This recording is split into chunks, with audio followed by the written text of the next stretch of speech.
Welcome back. Next up, it's AZ Alkmaar against Willem II. AZ in the red tops. In front of a crowd of just under 8,500. Oh, the opening goal goes to AZ. It's Tarek Sektiuri. They've been riding high at the top of the Dutch league since the season began. They've had one or two new signings, but you can put a lot of it down to their brilliant coach, formerly of Barcelona, Louis van Gaal, and the top scorer, of course, in the Dutch league at the moment, Shota Avaladze, the Georgian international. And there's another. So the equaliser to Kemi Augustian on 17 minutes. That's 1-1, and barely a sound here at the home ground of AZ.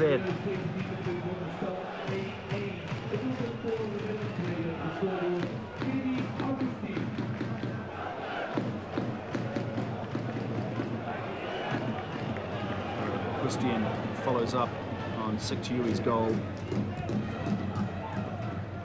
to go level, but AZ have been in frighteningly good form this season. Willem II trying to weave a way through.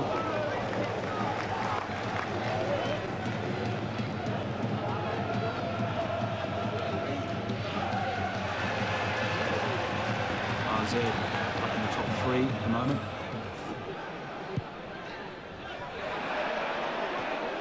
Here might possibly put them up to second place. No, and a red card. So Peter van Dongen has dealt with Oscar Moons ferociously, and you can see the way he slid in there with stud showing that could indeed have caused quite a bit of damage to Barry van Halen. So on comes the replacement keeper.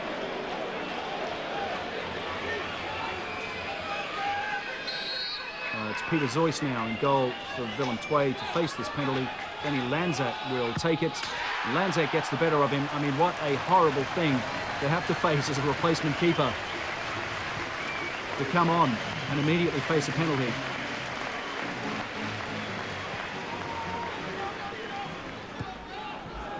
Shahs. Out for Danny Lanzat.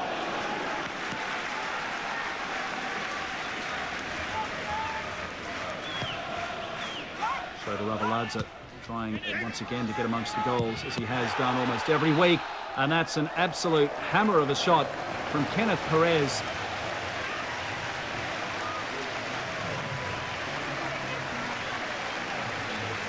We can use the cliche, the Great Dane. He is from Denmark, but he really is a great player. He's been the backbone of AZ for the past 3 seasons. And Kenneth Perez scores on 52 minutes to make it 3-1 in favour of AZ.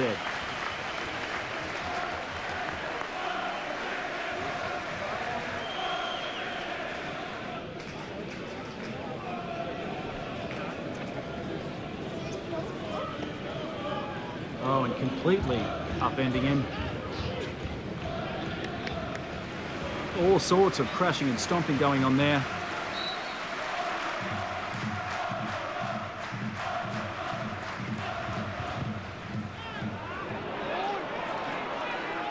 Barry van Halen, good cross, easy put away.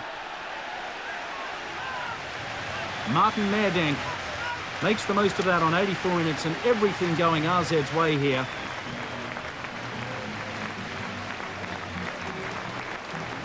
Willem II's woes continue.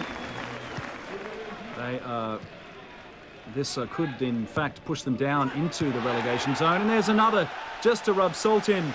Greta Steinsen on 88 minutes makes it 5-1.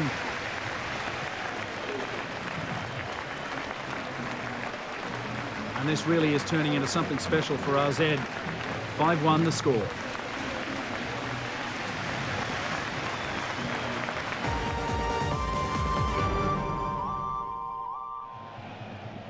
Next up, it's Groningen against ADO. Groningen in the green and white striped tops, predominantly white from this distance.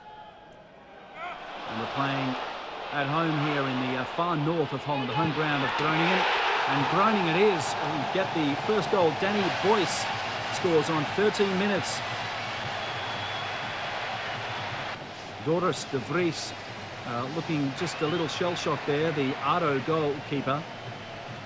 The side from The Hague, who have not been doing particularly well this season. They are very close to the bottom of the Dutch league.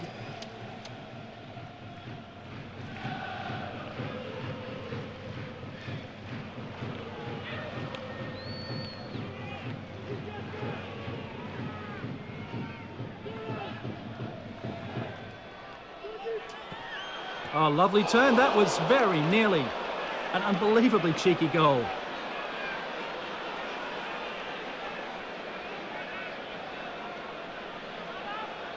That certainly would have made a great snapshot if indeed that had gone in. Unlucky, very unlucky.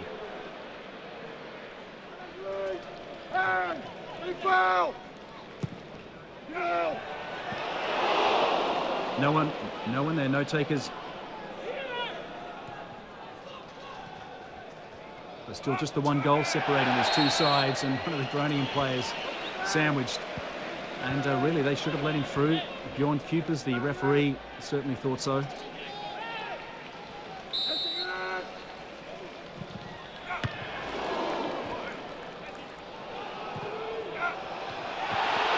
Little overhead.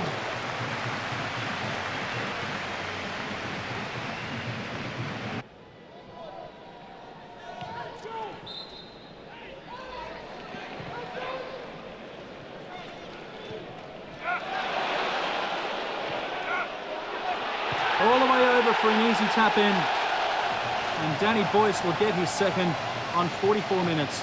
Yuri Cornelis laid that on. Huge credit to him for that goal. But it made it easy for him in the end.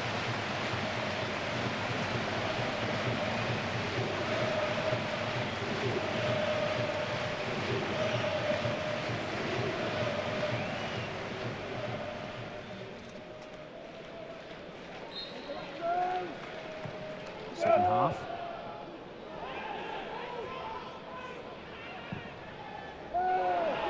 So 2-0 lead, I should say, for Groningen, nearly making it 3, and they still can't. Finally, Yuri Cornelis gets probably rebound number 10 and finally makes something of it.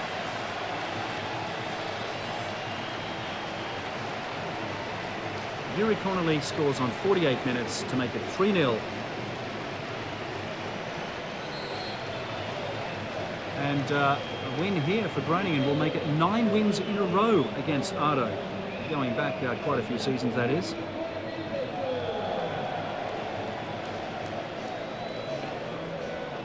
And in fact, these two sides face each other midweek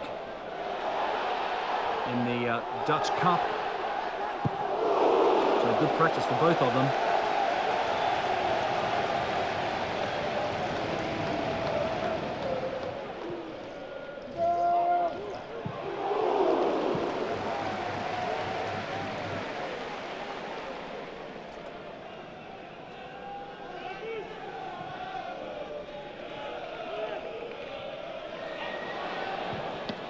There's a classy-looking goal.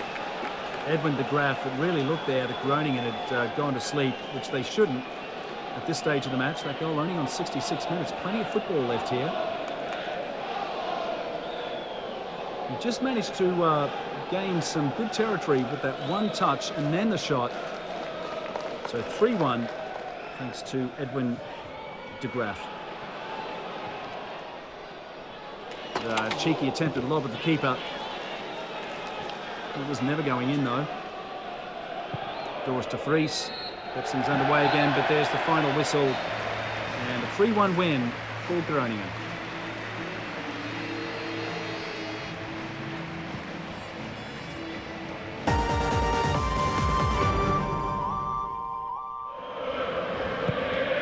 Next up, we're in Heerenveen, where the home side in the blue and white stripes take on Utrecht.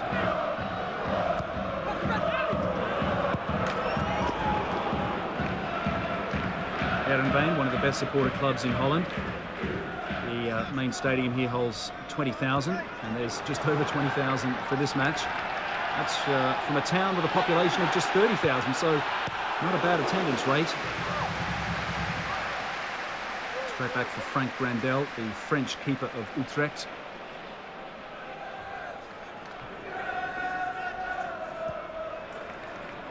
You better get rid of that.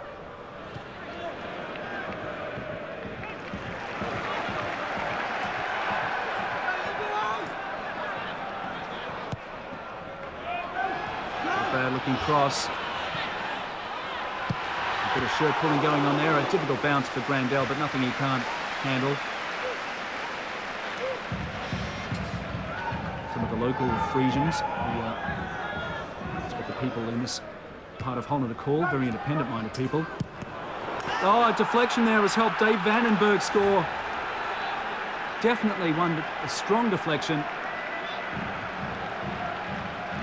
Vandenberg scores on 43 minutes. Let's see it again. Fell nicely for him. He took it first time, didn't waste. And it looked to come off the back. Well, just glancing off the back of perhaps Michael Breuer.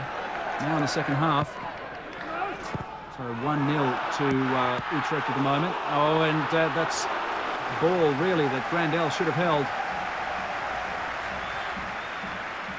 Pascal Huntelaar there. Last season's top scorer for Heerenveen.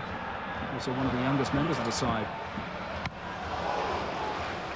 Easy push away for Boy Waterman in the Heerenveen goal. Been a lot of goalkeepers changing hands actually over the summer.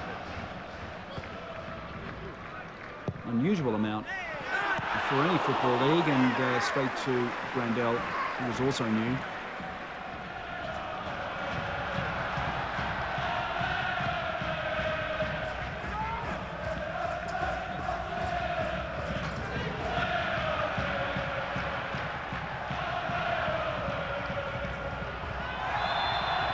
Well, that fall to the ground perhaps a little dramatic, but only a replay will show how painful that may have been. It's been waved away, further to Tomasi. It doesn't matter, it's a free kick, regardless.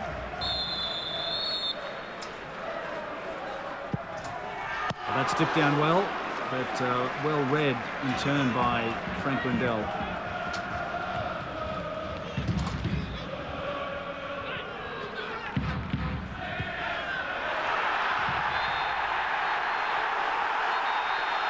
Well, that just looks silly.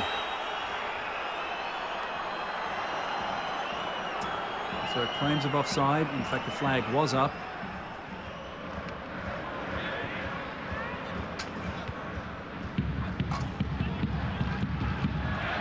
Heerenveen now with a chance to move forward. This time they're keeping an eye on the flag and where they're all placed.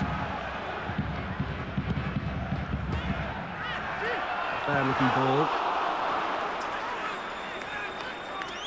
A little too high and far. Interesting jerseys the Frisians have. The red, they look like love hearts. They're actually native lily flowers that come from this part of Holland. A nation with its, a nation I should say, a region within a nation. It's very proud of its past. They have their own language, they even have their own flag, and they love their football club.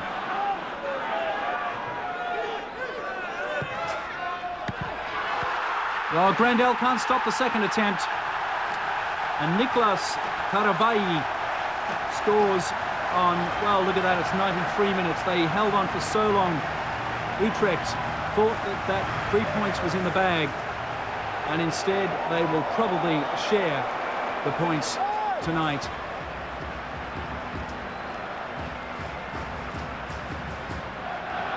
One all.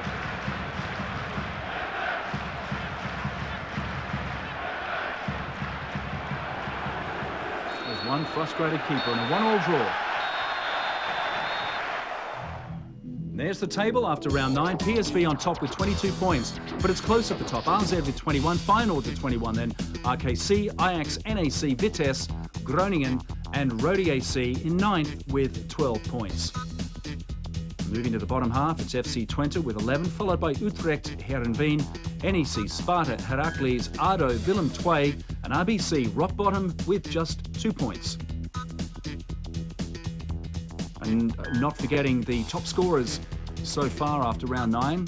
Shota Arveladze, the Georgian from AZ, with 10 goals, followed by Kenneth Perez with 8, Jan Huntelaar with 7, Dirk Kuyt with 7, and Aruna Kone, who's really come on at PSV after joining from Rode AC. He scored 6 goals. And there's the question from last week's program: who scored the hat-trick in the match between NAC and Heerenveen? It was Klaas-Jan Huntelaar. The winner was Poon Hoi Sum. He'll receive prizes from Princess Household Appliances from Holland, valued at $1,700. And the question from today's program for next week is: who received a red card in the match between AZ and Willem II? That is from today's program. Send your answers to Post Office Box 70100, Kowloon Central Post Office, and Remarket Dutch Soccer League. And on the back, of course, put your name, address, ID number, telephone number, and importantly, the answer to that question. So that's all we have time for, but a reminder about our next live game. It's PSV against Sparta Rotterdam, and it is this coming Saturday night at midnight on Jade with bilingual commentary.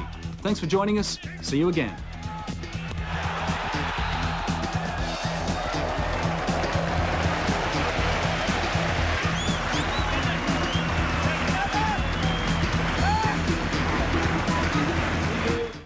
Much more than the Financial Week in Review.